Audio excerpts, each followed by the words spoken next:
Have you noticed that communication these days has become more informal, not so stiff?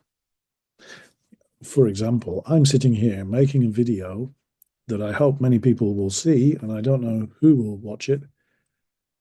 If I was doing something like this 20, 30, 40 years ago, well, I would be a very young person, but if I, back in the past, um, I would be wearing not a fleece and my worn out old shirt, probably a suit and tie, or at least if I was, yeah, a tie and a proper shirt with my button done up. That would be the standard normal way of doing business when you don't know what to do, be more formal.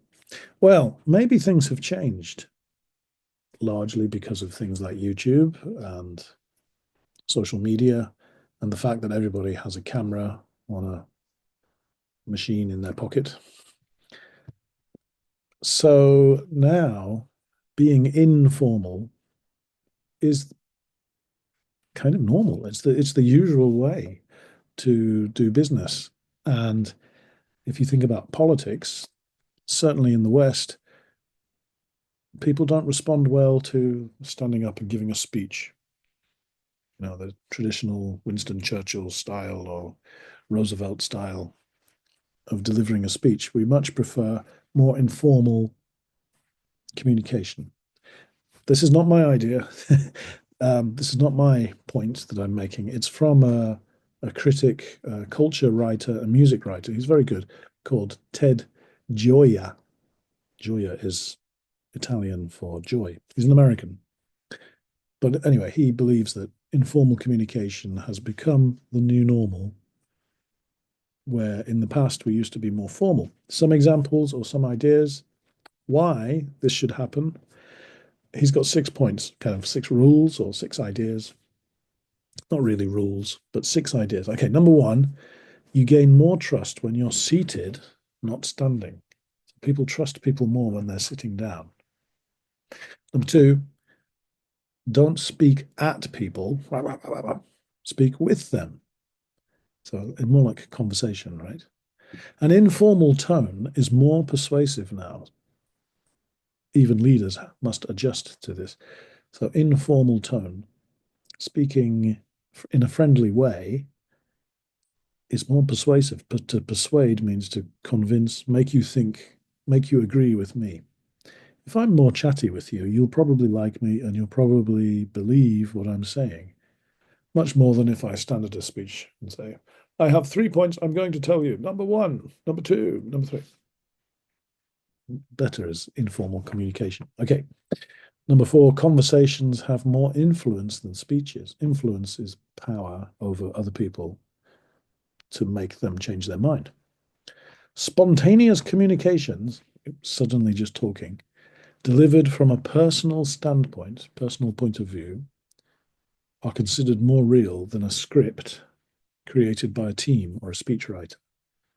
So if it's more like a conversation, we kind of believe it more, right? And the final point, number six, sound bites and talking points are less impactful than storytelling, humor, and off the cuff comments. Okay, sound bite, politicians, they like to say a few words that will then be like cut and pasted and put in every newspaper or every news report, or used on TV. There's just a little tiny bit. They put in these special words that they hope will be picked up.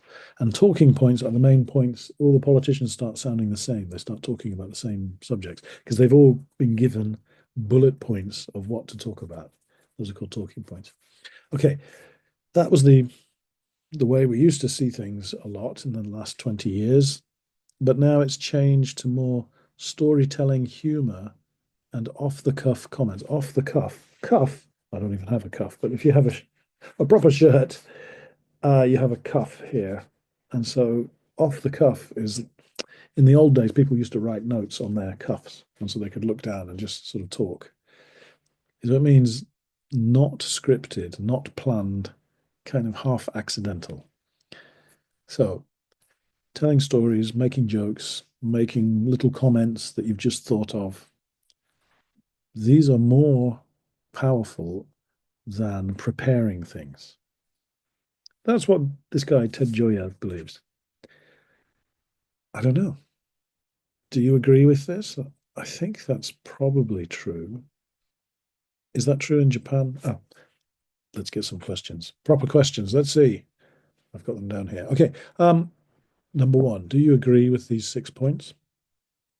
Number two, are these rules, what we're calling rules, are they true in Japan? And number three, are there any times when it's better to be formal? Don't be informal, be very formal. Are there still times when it's good to be formal? When are they? Okay, have a think, and I'll see you again. Thank you very much.